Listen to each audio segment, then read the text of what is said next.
السلام عليكم أصدقاء شير السينما في حلقة جديدة، والنهاردة هنحاول نعمل مراجعة سريعة عن أهم مسلسلات رمضان 2025، وكل عام وحضراتكم بألف خير. وهنحاول نتكلم عن أهم المسلسلات المنتظرة، وكمان هنحاول نذكر إيه منها هيكون 30 حلقة وإيه منها هيكون 15 حلقة بس.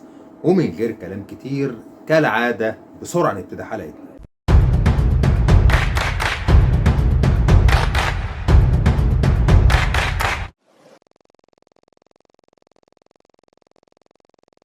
واول مسلسل هيكون معانا هو العتاولة الجزء الثاني، واللي الجزء الاول منه نال نجاح وشهرة كبيرة جدا، وهنحاول نستكمل مشوار نصار وخضر في مواجهة عدوهم عيسى الوزان، ولكن المرة دي هيكون في اعداء جدد.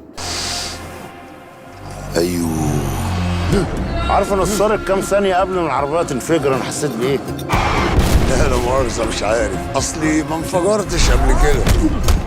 انا مت قبل كده 5 مرات. المسلسل هيكون بطولة احمد السقا وطارق لطفي وزينة وباسم سمرة وفيفي عبده. التأليف هيكون لمصطفى جمال هاشم، والإخراج لأحمد خالد موسى، والمسلسل ده هيتكون من 30 حلقة. ودلوقتي مع مسلسل المداح الجزء الخامس والأخير حسب تصريحات أبطاله أسطورة العهد، واللي فيه بيرجع صابر من الموت مع نهاية الجزء الرابع عشان يبدأ يحارب قوة شيطانية جديدة، ولكن في مواجهات حاسمة. بيستعدوا لك يا صابر، وستظهر الكوارث. واضح انهم بدأوا خطتهم. سعادتي لا توصف وانا واقفة قصاد المادة. والبطولة هتكون لحمادة هلال وغادة عادل بعد غياب من آخر حاجة جمعتهم، وهو كان فيلم عيال حبيبة 2005، بالاشتراك مع النجوم خالد الصاوي وهبة مجدي وكمان خالد سرحان. التأليف هيكون لأمين جمال وشريف يسري، والإخراج لأحمد سمير فرج، ومسلسل هيتكون من 30 حلقة. ودلوقتي مع واحد من اللي وضعوا اسمهم في قائمة نجوم رمضان اللي دايما الناس بتنتظرهم، والنجم احمد العوضي، ومسلسل فهد البطل، واللي هتدور احداثه عن فهد اللي بيشتغل في مجال الرخام وبيحب جارته كناريا، ولكن ابوها بيكون واقف عقبة في طريقهم وبتتوالى الاحداث. عشرتي مع ديابة خلتني اشوف باني اهو. اكتب. انا وفهد فوله واحده واتقسمت نصين. حلال ربنا وده حلال. البطولة هتكون لأحمد عبد العزيز وميرنا نور الدين ولوسي. التأليف لمحمود حمدان، والإخراج لمحمد عبد السلام، ومسلسل هيتكون من 30 حلقة. ودلوقتي مع واحد من المسلسلات اللي أتوقع إن هي هتكون منتظرة بشدة، ومسلسل ظلم المصطبة. البطولة هتكون لإياد نصار وريهام عبد الغفور وفتحي عبد الوهاب، فعلا 3 نجوم من العيار التقيل ما شاء الله، بقالهم فترة دايما بيقدموا أعمال جديدة ومتنوعة وأدوار دايما بتكون مختلفة. العيلة دي بقت هي اللي ماسكة الخلق دي بالفلوس، وزوجها بقال الله قال رسول. الله اكبر. انا جاي لك عشان انت تقول لي اعمل ايه. الإنسان مننا بيبقى ليه رصيد من الستر. هنروح البيت عندي.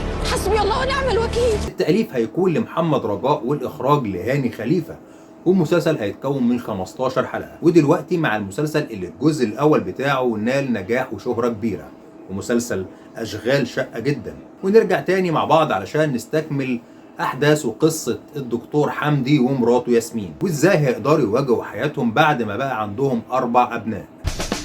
دكتور محمد عبد المنعم، دكتوراه في المحار ثنائي الاصداف. يا دكتور بالله عليك نزلني وسيبك من الراجل الاهبل ده.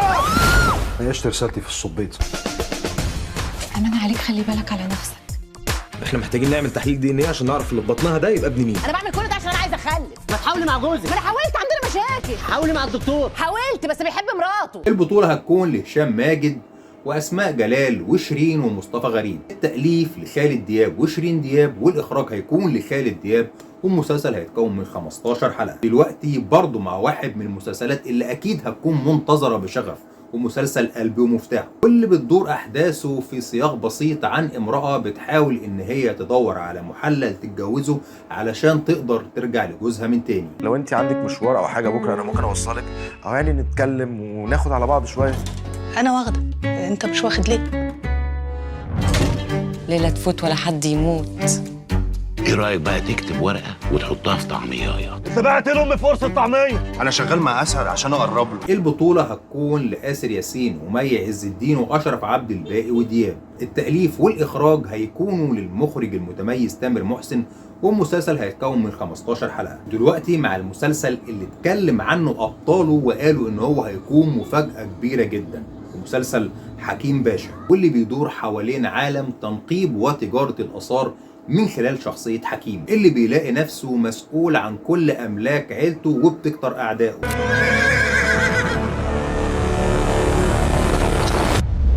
هيخربوها على راس الكل.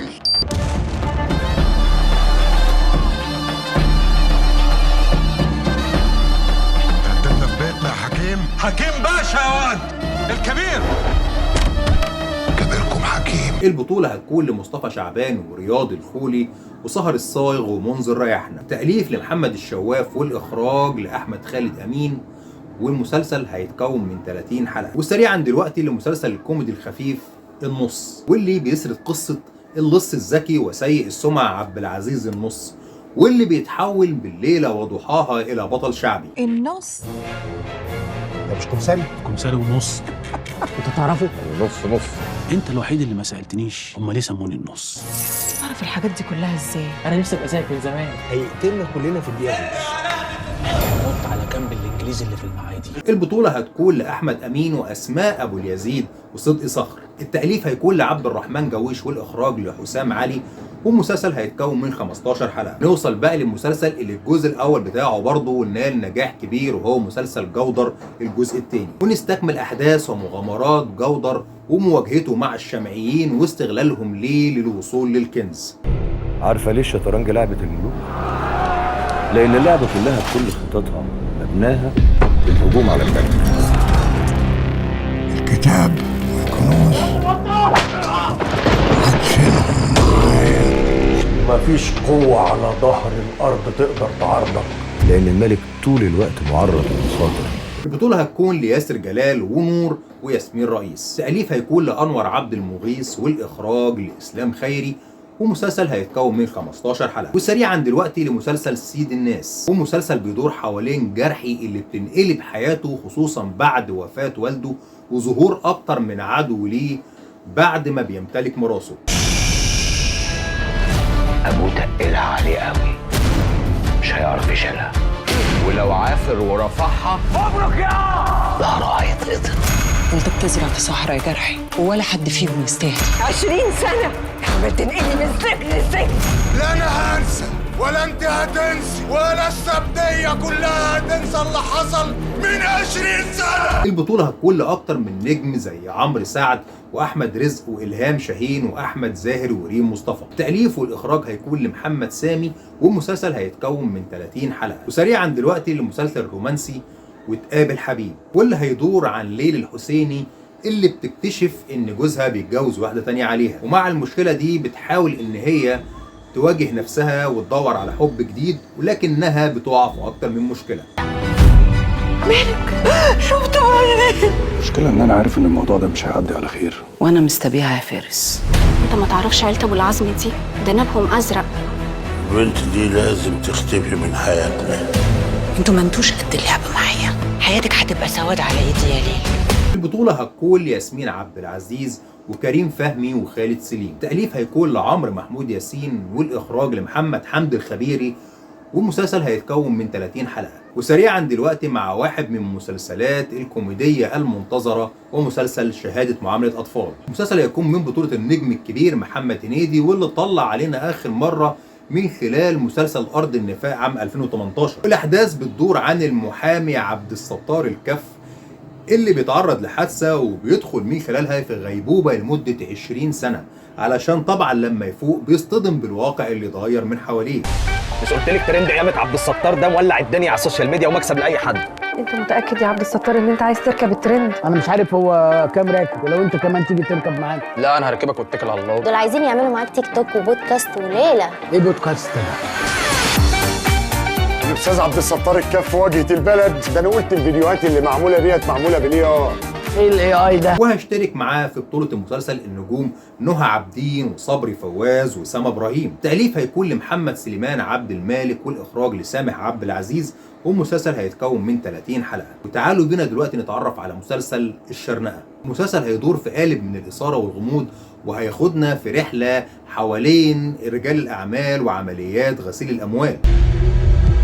انا حاسس اني مش مظبوط. بشوف احلام، بشوف في خيالي عيشه تانية بكل تفاصيلها، باحداثها، بناسها. انا في ساعات كتيره قوي ما بقاش فاكر انا مين. انت شاكك انك بتحلم دلوقتي؟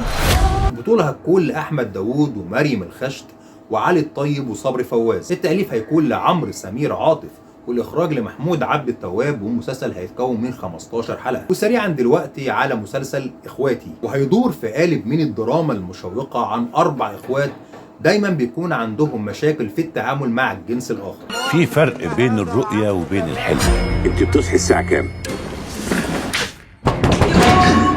مش يمكن حد عمل لنا عمل عشان ما يعيشلناش راجل يشوف الأحلام طلعت بتتحقق. أنا كان عندي أحلام كبيرة قوي، حلمت ببيت كبير وعيال كتيرة بتجري حواليا. البطولة هتكون لنيلي كريم وروبي، ومعاهم كندا علوش وجيهان الشماشرجي. التأليف هيكون لمهاب طارق، والإخراج لمحمد شاكر خضير، والمسلسل هيتكون من 15 حلقة. ودلوقتي مع واحد هيكون من أقوى المسلسلات المنتظرة، ده أكيد مسلسل الغاوي، وبيطل علينا الموسم ده النجم أحمد مكي بتغيير مختلف تماما. القصة هتدور عن شمس ناصر العدوي اللي بيواجه أكتر من موقف صعب في حياته، خصوصا بعد ما بترحل زوجته وبيكون عليه رعاية ابنه لوحده. وهيشترك معاه في البطولة النجوم عائشة بن أحمد وأحمد بدير وعمرو عبد الجليل. التأليف لمحمود زهران، والإخراج لمحمد جمال العدل، ومسلسل هيتكون من 15 حلقة. وتعالوا بينا نتعرف على تفاصيل مسلسل الحلنجي، واللي بيمثل عودة بعد غيبة للنجم محمد رجب من آخر عمل ليه، وهو مسلسل علامة استفهام عام 2019، بعيدا طبعا عن الأعمال اللي طلع فيها ضيف شرف في الكام رمضان اللي فاتوا. 8 سنين وانا مرمي في السجن مقهور كل يوم. مفيش عملية عملتها لما رجعت منها سخسانين.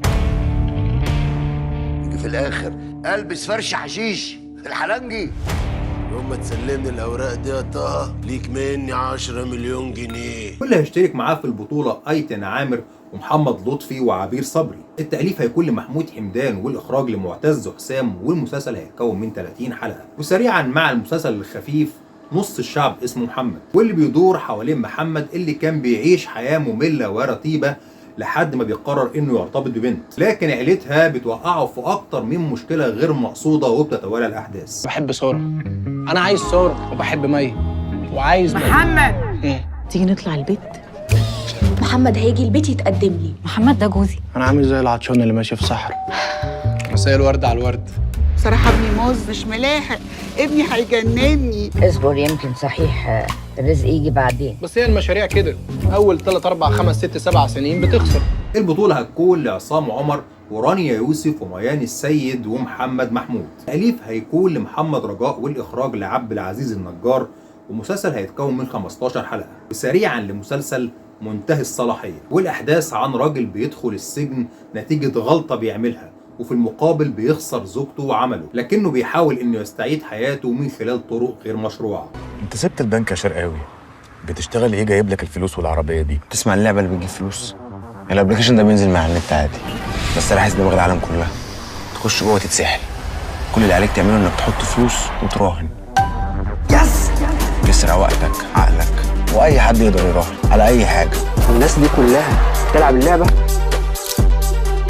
انا ما بفهمش الكلام اللي اتقال جوه ده. البطولة لمحمد فراج وياسمين رئيس وهبة مجدي. التأليف لمحمد هشام عبية، والإخراج لتامر نادي، ومسلسل هيتكون من 15 حلقة. دلوقتي نتعرف على أحداث مسلسل قهوة المحطة. كل سنة بيطلع علينا مسلسل بيتقال عليه إن هو الحصان الأسود لمسلسلات رمضان، بمعنى أصح مسلسل ما بيكونش واخد حقه أو من الدعاية، ومع ذلك بيحقق نسبة مشاهدة كبيرة وبيكون مفاجأة. مثلا عندنا في رمضان اللي فات مسلسلات حققت نسبة مشاهدة عالية على غير المتوقع، زي مثلا لحظة غضب، وأعلى نسبة مشاهدة، وكمان مسلسل صلة رحم. بصراحة كده أنا متوقع إن المسلسل ده هيتحط في قائمة مسلسلات اللي هتاخد لقب الحصان الأسود. وقصته ببساطة هتدور عن جريمة قتل هتقع في أحد المحطات، وهيتم من خلالها حل ألغاز كتير بواسطة رجال الأمن.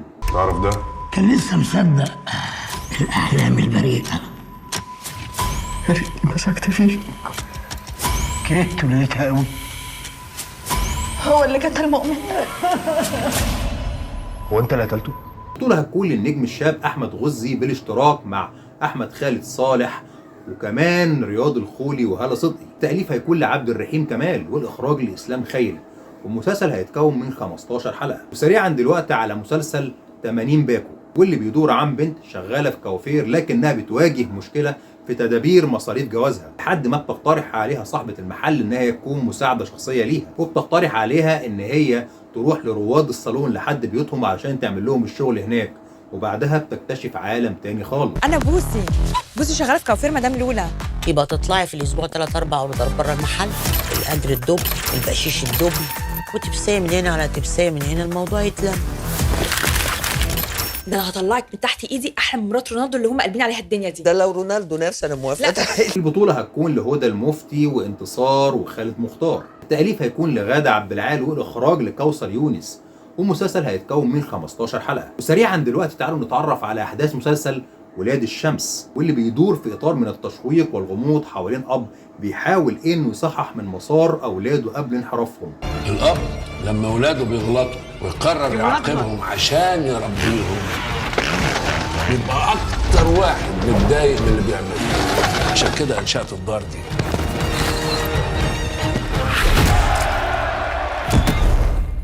المرة التانية بقول لك اخواتنا ما ينزلوش المخزن تاني. البطولة هتكون للنجوم محمود حميدة وأحمد مالك وطه دسوقي. التأليف هيكون لمهاب طارق والإخراج لشادي عبد السلام، والمسلسل هيتكون من 15 حلقة. دلوقتي نتعرف بقى على مسلسل شباب امرأة، وطبعا المسلسل هيكون إعادة إحياء للفيلم الكلاسيكي الجميل اللي كنا بنحبه، والقصة المعروفة طبعا بطولة النجوم تحية كاريوكا وشكر سرحان. المسلسل هيكون بطولة غادة عبد الرازق والنجم الشاب يوسف عمر والنجم محمد محمود. الأوضة دي كانت ساكنة فيها 6 شفاعات زمان. صاحبة البيت ده كله كانت قاعدة هنا. هو الواد اللي انت بلتني بيه فوق في السطوح عندي ده حكايته ايه؟ نفسك وشغلك وملكش دعوة بالبنات المسهوكين بتوع هناك. اللي انت قلقانة منه ولا عليه؟ هي بصراحة مستجدعاك على الآخر. التأليف هيكون لمحمد سليمان عبد المالك والإخراج لأحمد حسن، والمسلسل هيتكون من 15 حلقة. وسريعا لمسلسل لام شمسية، وهيدور في قالب من الدراما المشوقة عن الترابط الأسري. أنا ما عملتش أي حاجة، ما عملتش أي حاجة وحشة، وكل حد بيغلس عليا. عارف يا يوسف، أنا فخور أوي إن أنت ابني بجد. نجمة سحرية، نجمة سحرية الصبح بتبقى عادية وبالليل منور في الضلمة. البطولة هتكون لأمينة خليل وأحمد السعداني ومحمد شاهين. التأليف لمريم نعوم والإخراج لكريم الشناوي، والمسلسل هيتكون من 15 حلقة. وسريعا دلوقتي هنتعرف على تفاصيل مسلسل إيش إيش، وهيدور عن الرقاصة إيش إيش اللي بتدخل في أكتر من صراع علشان تخفي سر مرتبط بعيلتها. اللي انا اعرفه عنك انك بتشتغلي رقاصه، ولا في حاجه تانية؟ معايا يا ما هتشوف. وبينا بقى نحل الايام مع بعض. خلصانة يا إيش مصر.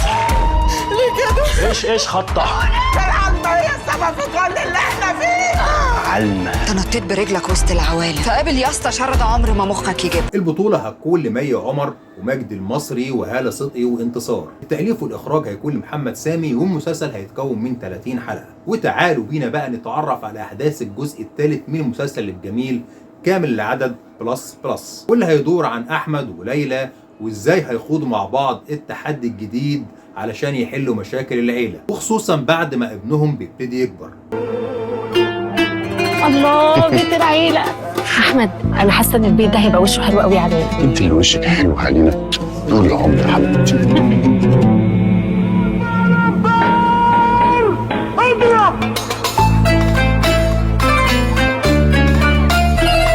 البطولة هتكون لدينا الشربيني وشريف سلامة وإسعاد يونس والنجم حسين فهمي. التأليف هيكون لرنا أبو الريش ويسر طاهر، والإخراج لخالد الحلفاوي، والمسلسل هيتكون من 15 حلقة. دلوقتي برضو مع واحد من المسلسلات الخفيفة والمنتظرة، ومسلسل عايشة الدور، واللي بيحكي عن عايشة وهي أم لطفلين، وبتجبرها الظروف لدخول الجامعة مرة تانية ولكن باسم حد تاني، وده طبعا هو اللي هيخلق أكتر من موقف طريف. بتنيل اقول مش عايزه اتعصب النهارده، ليه مصرين صوتي يجيب اخر الشارع؟ ايه ده؟ استغفر الله العظيم يا رب.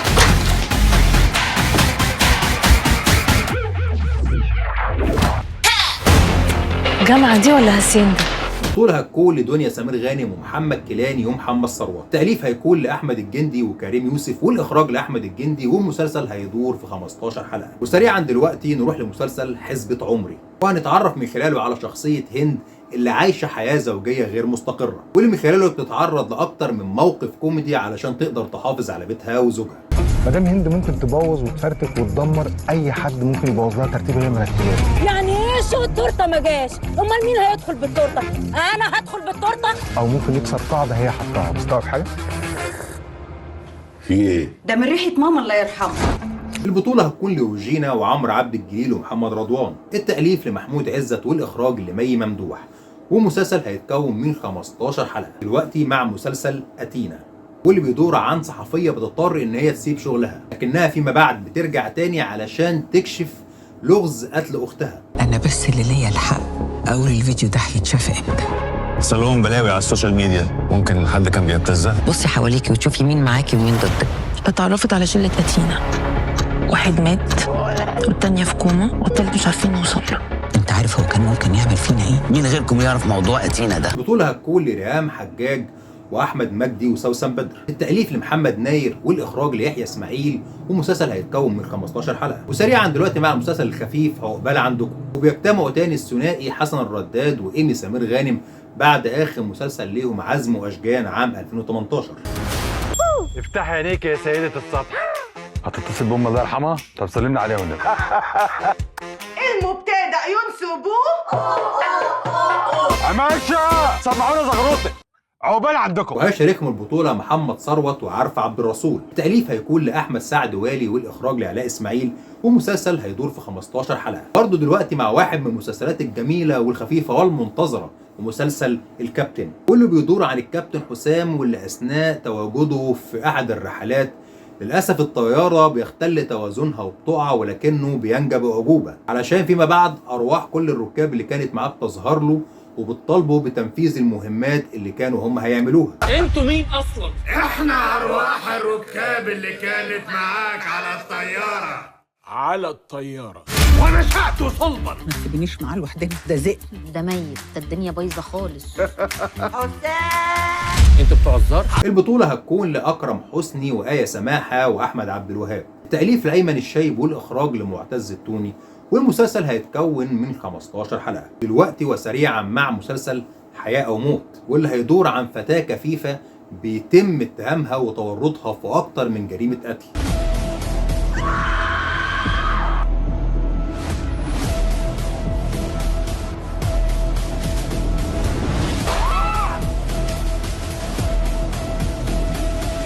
أنا ما بشوفش حاجة، أنا واحدة عامية محبوسة في ضلمتي. البطولة هتكون لحنان مطاوع وأحمد الرافعي ورنا رئيس، التأليف هيكون لأحمد عبد الفتاح، والإخراج لهاني حمدي، ومسلسل هيتكون من 15 حلقة. ودلوقتي مع تفاصيل مسلسل الأميرة بين قوسين ظل حيطة، متعرف منه على حياة زينب اللي بتنهار مع تحكم جوزها المبالغ فيه، وبعدها بتنقلب حياتها رأسا على عقب بعد معرفتها بخيانة زوجها مع أقرب صديقة ليها. زينب، انت الأميرة اللي نفسي أكمل حياتي معاها.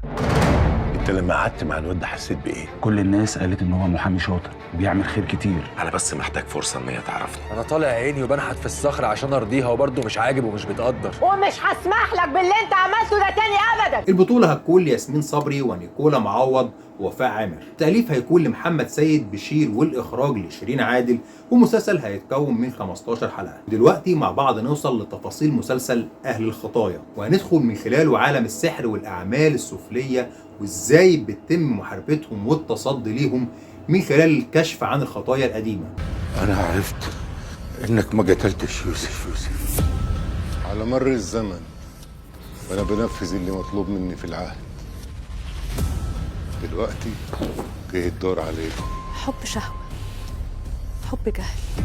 انا حبيتك.